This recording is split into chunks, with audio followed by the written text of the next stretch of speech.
Thank you all for attending this important webinar today. I'm delighted to be able to introduce to you Mr. Seishi Morikawa, who will be speaking to us today about his experiences and his tireless efforts to bring to the world's attention the impacts of the atomic bombings, not just on the people in 1945, but from second and even third generations. My name is Marianne Hansen. I'm currently the co-chair of ICAN Australia, and I'm speaking to you from Brisbane, the traditional lands of the Turrbal and Jagera people. This is a hugely important issue we're discussing today. And our webinar comes just days before the Nobel Peace Prize will be presented to the Japanese organization Nihon Hidankyo. It's also an occasion when my colleagues from ICAN Australia will present an overview of the work we've been involved in this year. That will be fairly brief. So this is how we'll proceed. Mr. Morikawa will speak for approximately 20-25 minutes. We will have time for you to ask questions of Mr. Morikawa. Then my colleagues in ICAN, Jem Remold and Margie Beavis will give a brief report on ICAN's work, but also talk about our plans for the commemoration next year of 80 years since the Hiroshima and Nagasaki bombings. We hope then to have another bit of time for any further questions that you might have, and we plan to wrap up at 1 p.m. So without further ado, let me hand over to Mr. Seishi Morikawa. We're delighted to have him with us here today.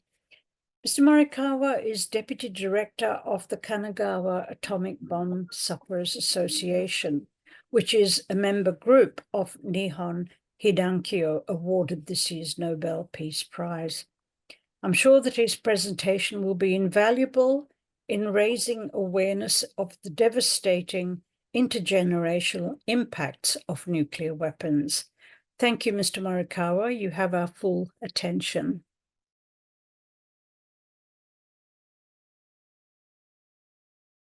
Hello, everyone. My name is Seishi Morikawa. Now, please let me share my screen for the PowerPoint presentation. Would you wait a moment, please?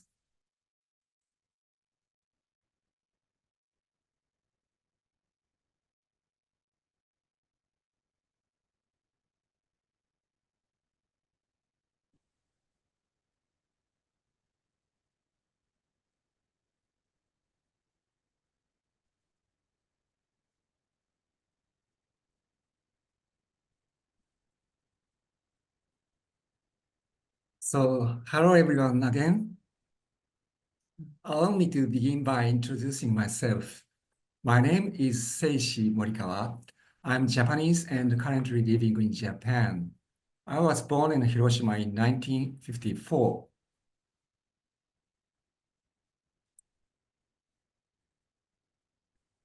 And when I was 4 months old, I moved to the Tokyo metropolitan area of Japan.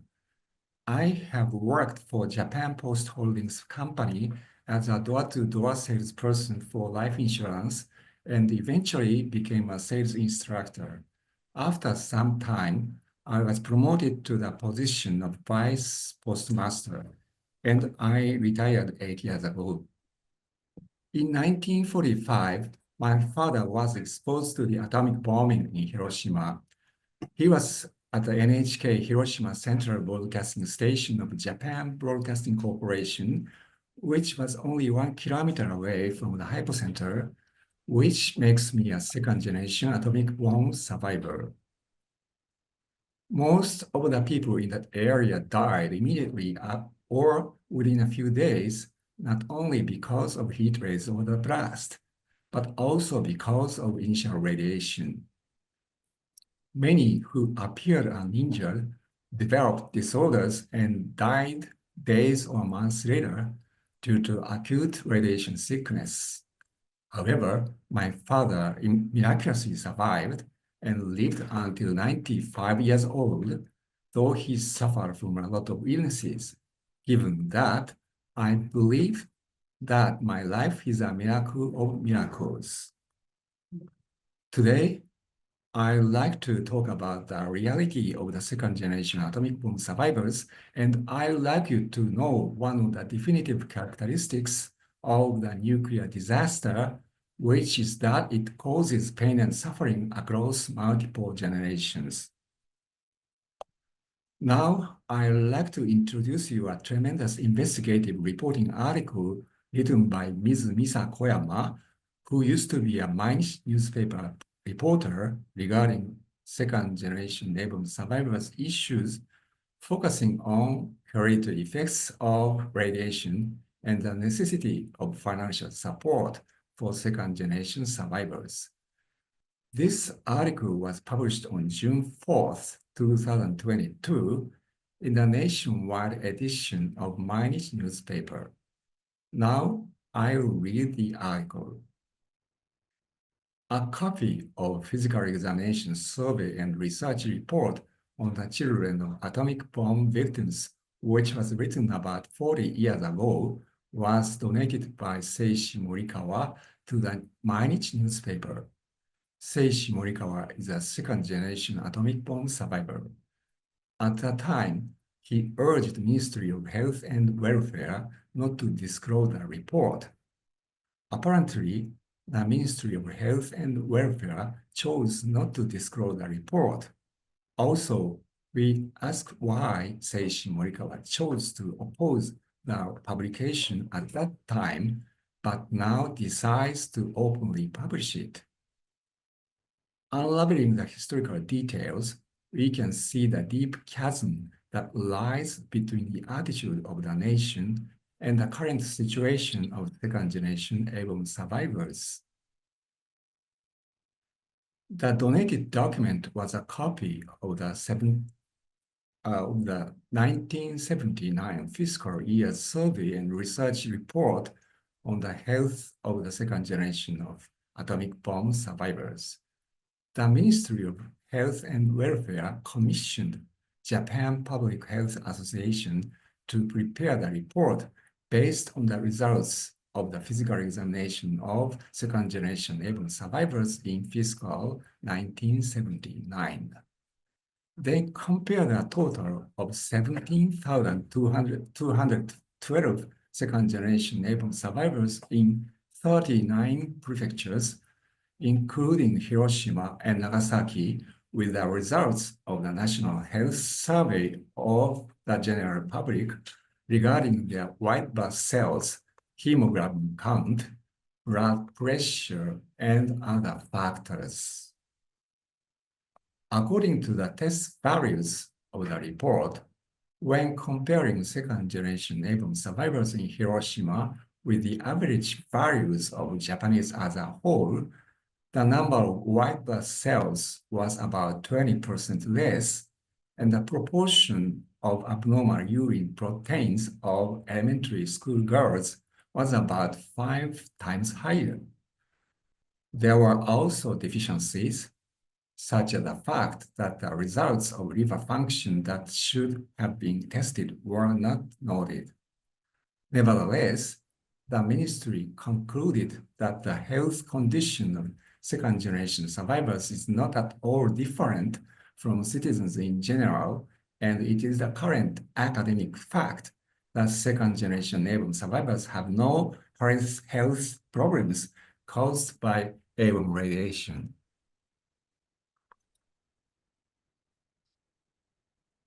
Seishi Morikawa said, "I thought it was a survey to deny the necessity of financial support for second-generation airborne survivors with a predetermined conclusion that there was no hereditary effect." Now he is 68 years old, living in Kawasaki City, Japan. He is the person who donated the report and was the representative of Kanto second-generation atomic bomb survivors liaison council at the time. He and the group members were opposed to the investigation from the time of announcement by the Ministry of Health and Welfare. This was because the Ministry of Health and Welfare stated that its purpose was to eliminate the anxiety of second-generation newborn survivors and as to confirm that there are no hereditary effects.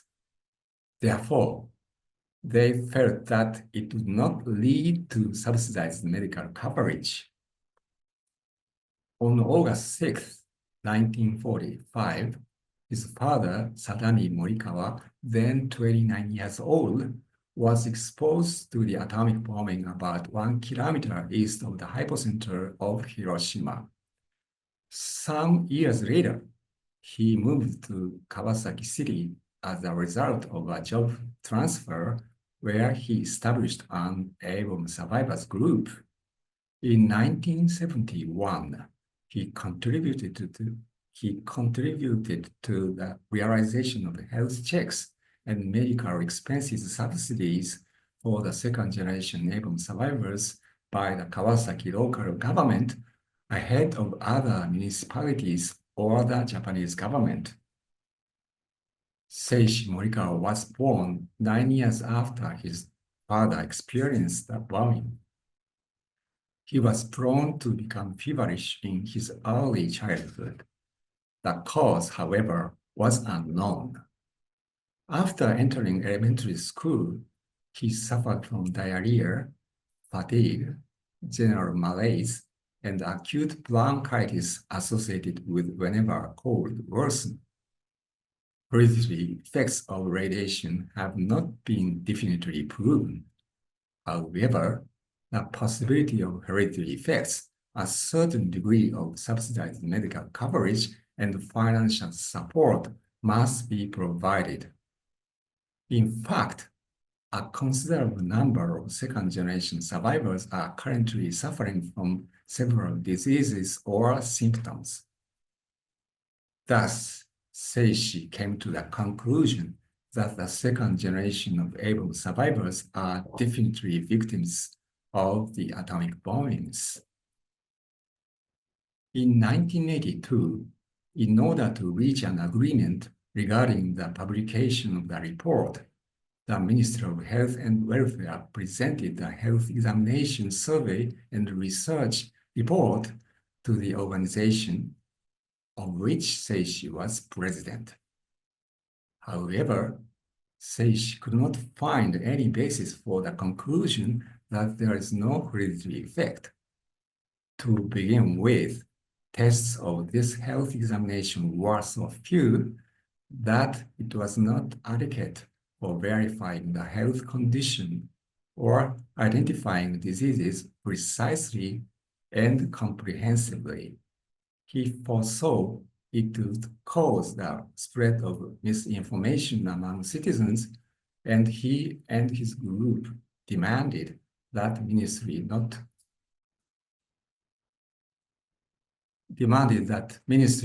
publicize the report. Kosei Takahashi, a lecturer of the Faculty of Medicine at the University of Tokyo, attended the negotiations with the ministry to support Seishi Morikawa's group. He was well known for his activism in pursuing the issues of harmful effects of medicines and chemicals. He passed away at the age of 86 in 2004. During the negotiations, he indicated the abnormal numerical value in some inspection results, such as urinary protein, and he affirmed there is a definite abnormality, though the ministry denied this, and the ministry's conclusion is unfit and not based on scientific data. In the end, the ministry seemed to not have made the report public, but the staff of the Ministry of Health, Labor and Welfare said that it is difficult to confirm this because there are no staff members who were there at that time. Seishi stored the report carefully up until now. He was conflicted as to whether he should continue to withhold the report or to go ahead and publicize what he had once stopped. However, he finally decided to make it public because the report tells us that the point in dispute has not changed at all in 40 years.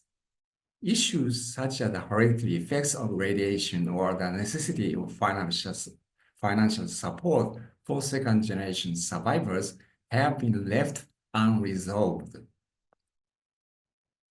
The Radiation Effects Research Foundation, which is jointly managed and operated by the governments of the United States and Japan, are planning to investigate health issues of second-generation airborne survivors with genome analysis from now on. However, they explained that the purpose is to clarify the reason why the health effects of second-generation airborne survivors have not been recognized and to respond to the anxiety of airborne survivors and second-generation airborne survivors. On the other hand, even from within the Radiation Effects Research Foundation, there are voices questioning the necessity of the investigation. They said, we cannot conclude statistically that there is no hereditary effect, and it's impossible to reach an agreement on the necessity of financial support for second-generation airborne survivors purely based on the result of physical examinations and research. Seishi Morikawa appeals that many second-generation airborne survivors, including myself, have suffering from illnesses. If there were the financial support by the government, many lives would have been saved, unquote.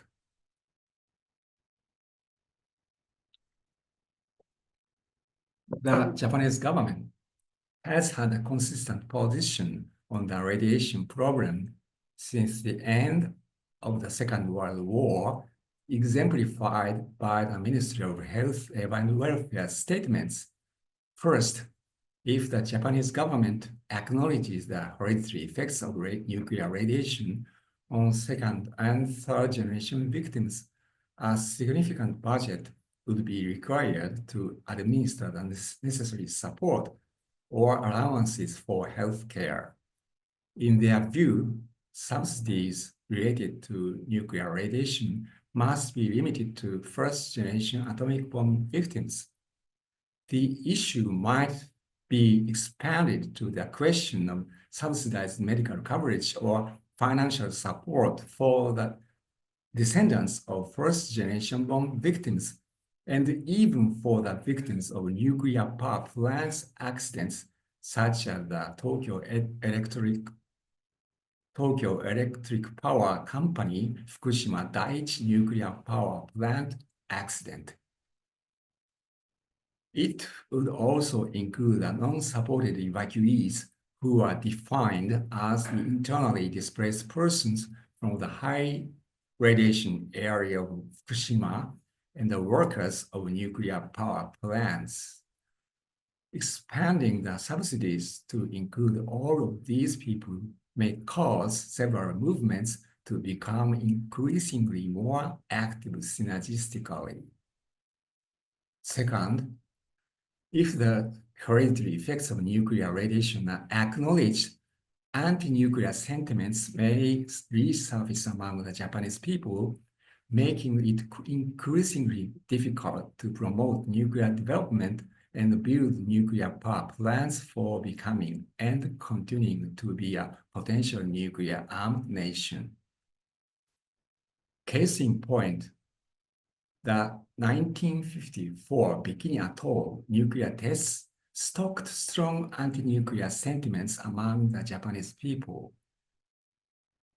The approximately 1,000 fishing vessels, including Daigo of Kurumal, the fifth Lucky Dragon, were exposed to radioactive fallout from the United States hydrogen bomb test in March 1954.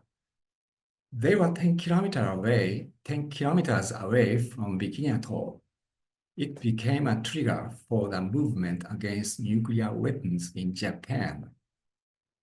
The next year, 1955, the World Conference Against Atomic and Hydrogen Bombs was held in Hiroshima, and 5,000 people from 11 countries participated.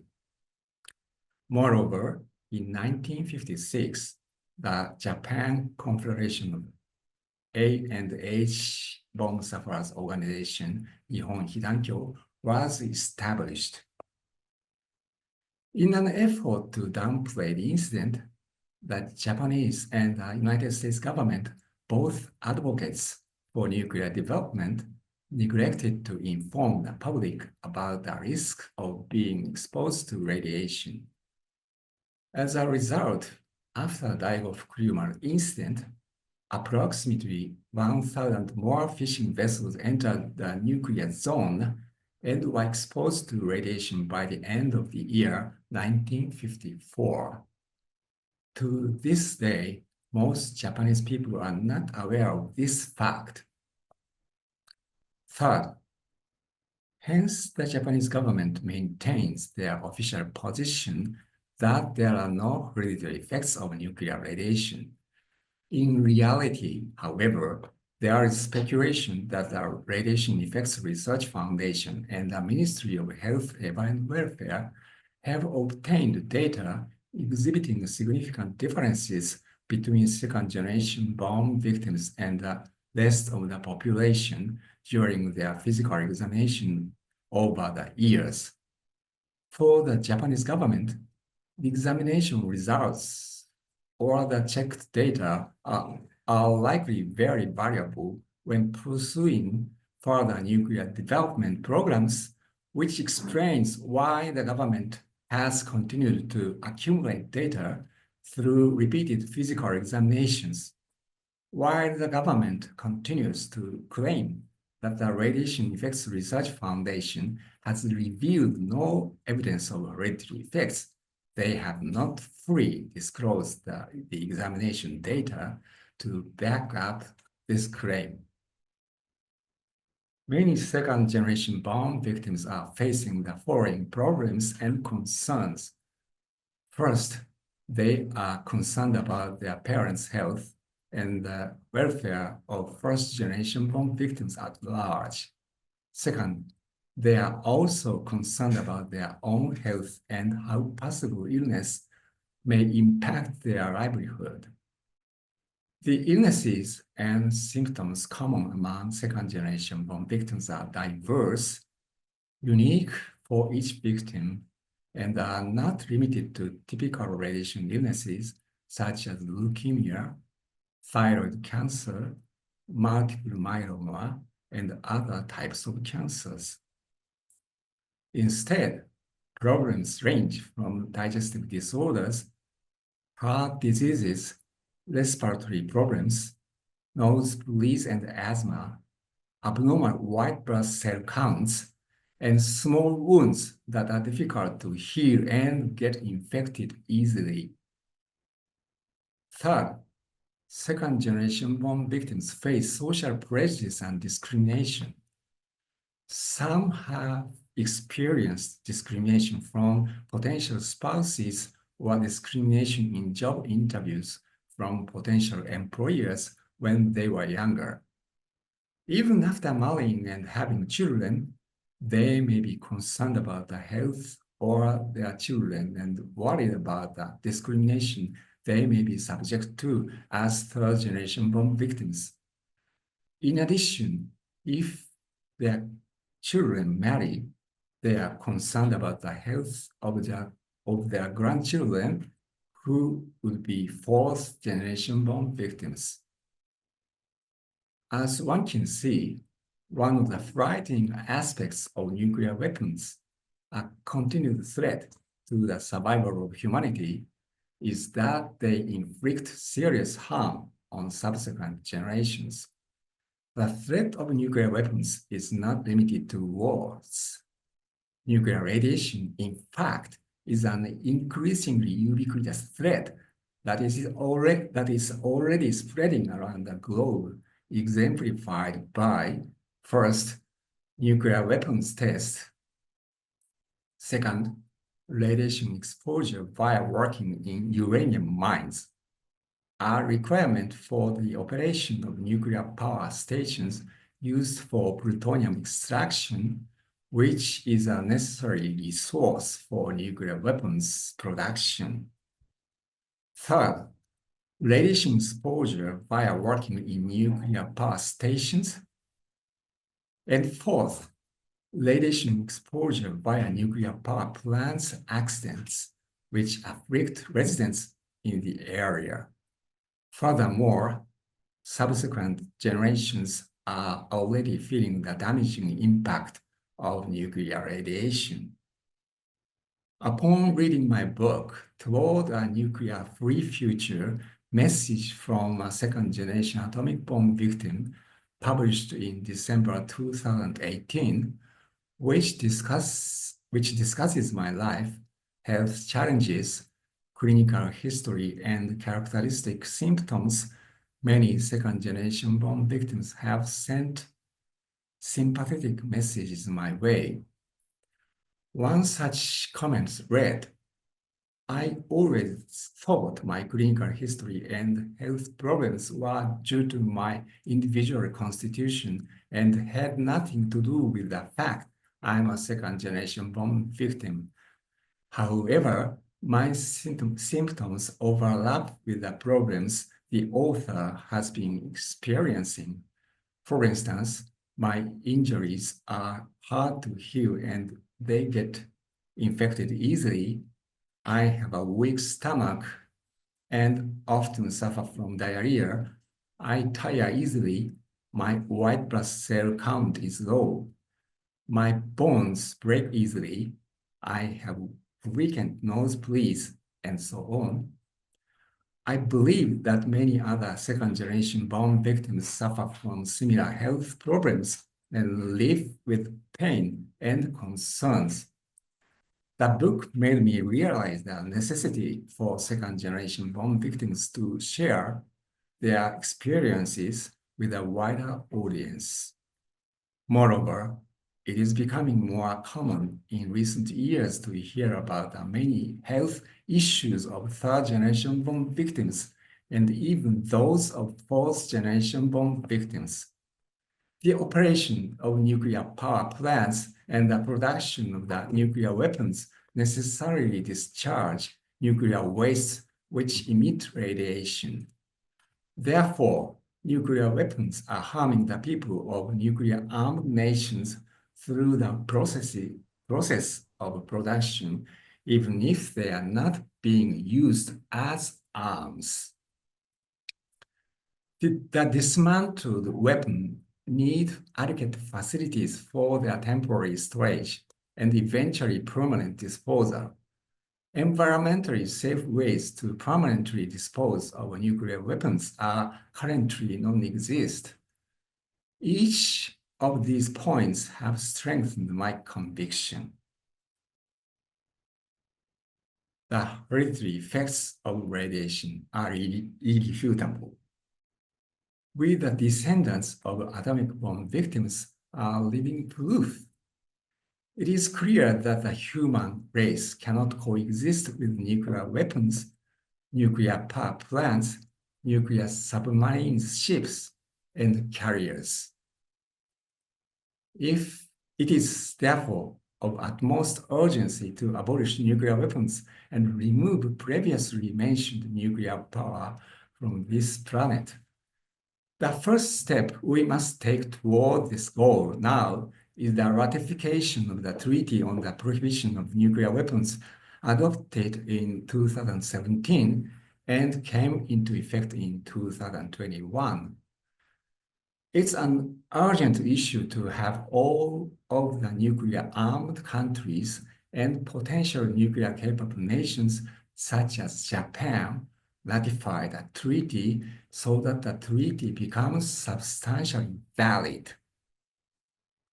Moreover, every victim of nuclear radiation regardless of whether their exposure was a result of nuclear weapons, nuclear tests, uranium mining, working at nuclear power stations, or accidents at nuclear power plants, along with their descendants, should be entitled to receive medical and welfare support to guarantee their right to a decent quality of life. We simply cannot realize a society where nuclear victims are properly looked after through compensation, treatment, and support without abolishing nuclear weapons and nuclear power. Nuclear abolition and the human rights of victims are two sides of the same coin. We cannot discuss one without the other. Thank you for listening.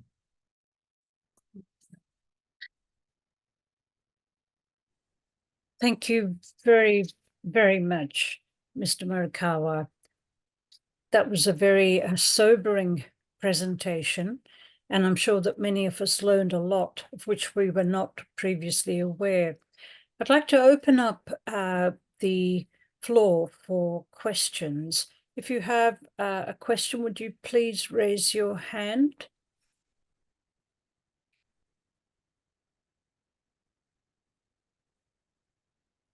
Just trying to feel the screens here. Who'd like to kick off?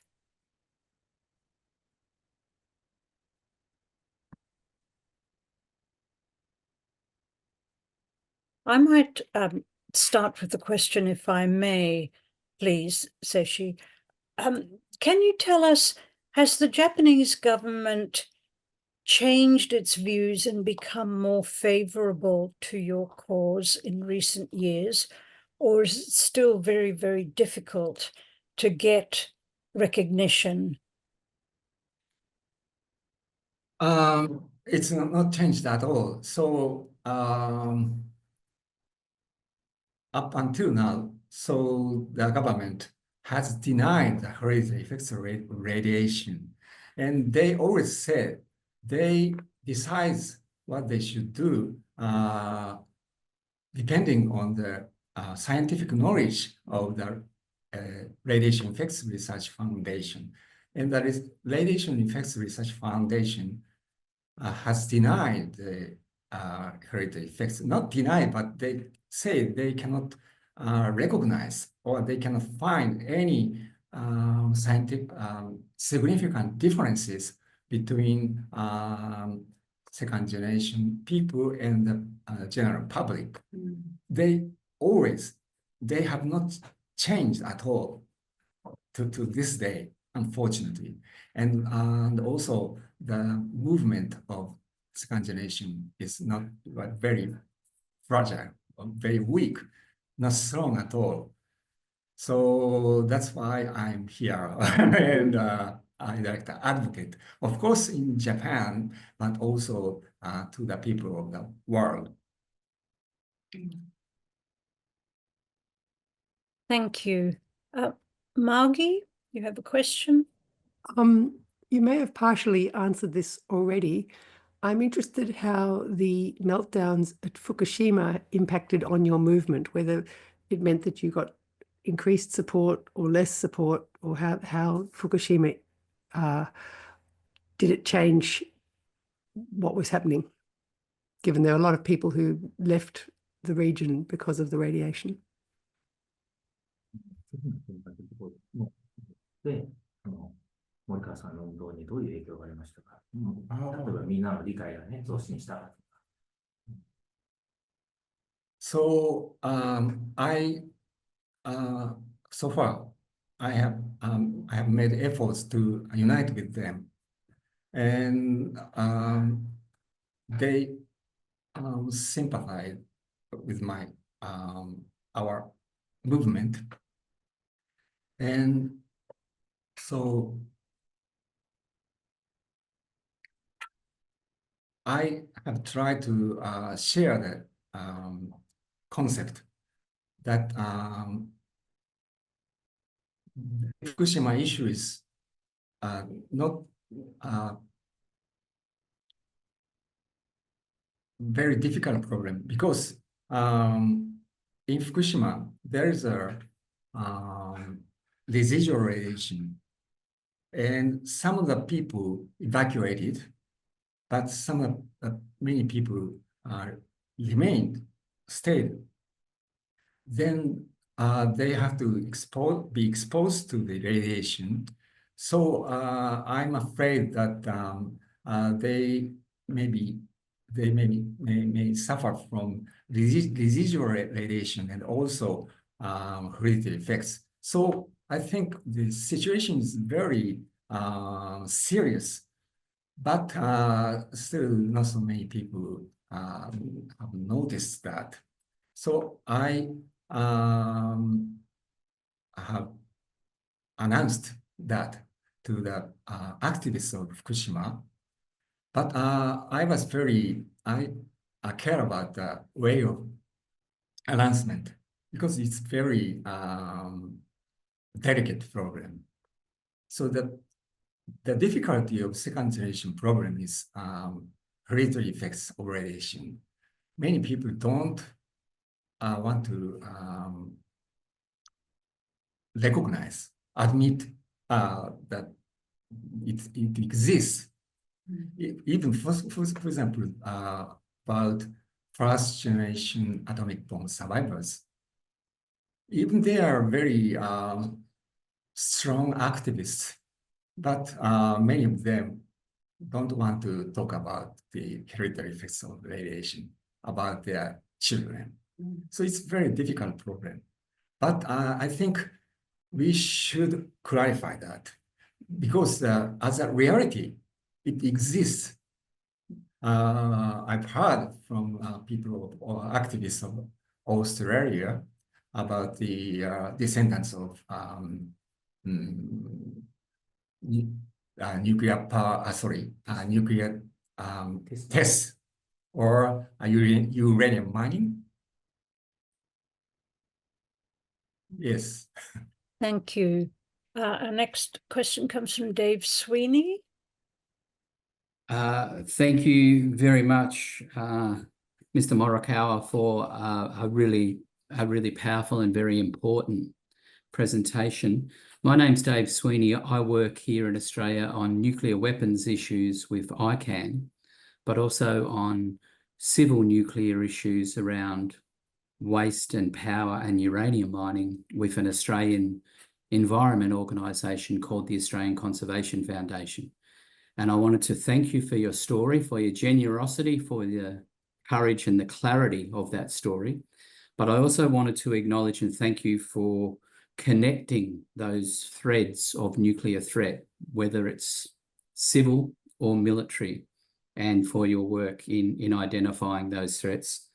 And my question, apart from heartfelt thanks, is next year is obviously a very significant year for anniversaries of Trinity, Hiroshima, and Nagasaki, the unveiling of nuclear weapons. With that 80-year anniversary, what opportunities do you see, or are people in Japan looking for to increase awareness or profile of this issue and to urge for action to address these nuclear threats and to get justice for people? 何か期待してるかさ、そう、何ができるか、この機会、何か期待してるか。Actually, I haven't imagined yet so much, but of course, next year is a kind of anniversary. So I think I should prepare some event and also I think many people from other countries will go to Hiroshima. So I want to do something with you people. Yes. Thank you. Dave Fredericks. Thank you, Mr. Morikawa, for speaking. We really appreciate your experience being a second-generation nuclear weapons attack survivor. my name's Dave Fredericks. I'm from Toowoomba, Queensland, and we have a local member of parliament here in the federal parliament who's very keen on Australia pursuing nuclear power, which I oppose. I oppose vehemently. He wants to build a nuclear power station at Tarong, which is just north of Toowoomba here. And Mike, can you sort of like summarize for me what would be the main argument against him doing that? And why you think why you believe that nuclear energy is not good for Australia's future? 彼は空気なんですけど、地元の国会議員が原発推進してるんです。原発入れを導入しよう。もちろんこの人は反対なんですけど、オーストラリアに原発を導入すべきでないっていうね、説得するためのどういう論点があるかっていうところですね。教えてほしい。I think first of all, I make it a rule to explain about the process of producing nuclear weapons. So from the begin with the uranium mining and also the in the nuclear reactor. So most of the nuclear weapons in the world is made of plutonium. And in order to get plutonium-239, it's indispensable to make a nuclear fission in reactor. And also, so that's one of the point, I think.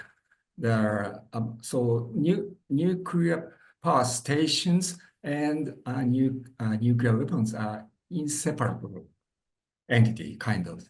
That's what I'm thinking. Then another thing is, in all the processes of producing nuclear weapons, including uranium mining or some operation in nuclear reactor, many people or many workers have to be victimized, I mean, as nuclear victims. So actually I often go to schools, elementary schools or junior high school or high school. I make it a rule to explain about these things. Is it okay? Yes. Thank you. Thank you. Let's take one more question for the moment. Philip White. 素晴らしい話いただいてありがとうございました。感動しました。But anyway, I'll speak in English.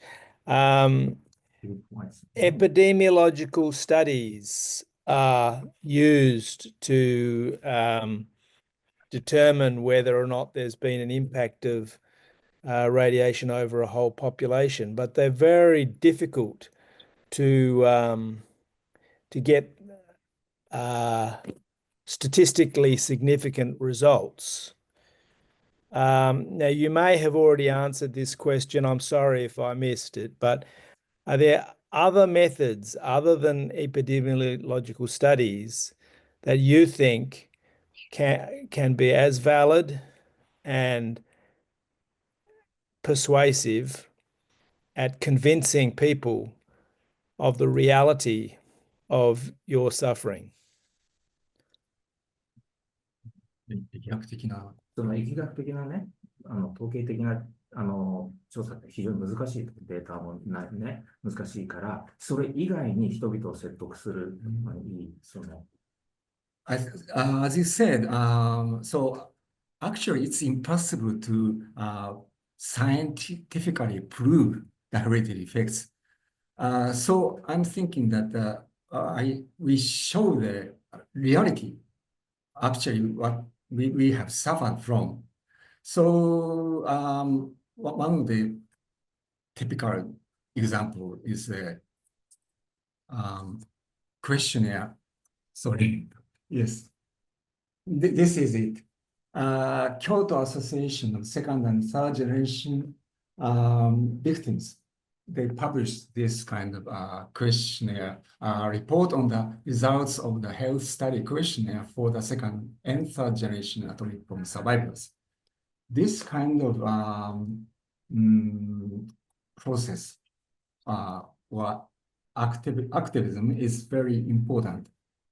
Otherwise, it's impossible to scientifically prove that.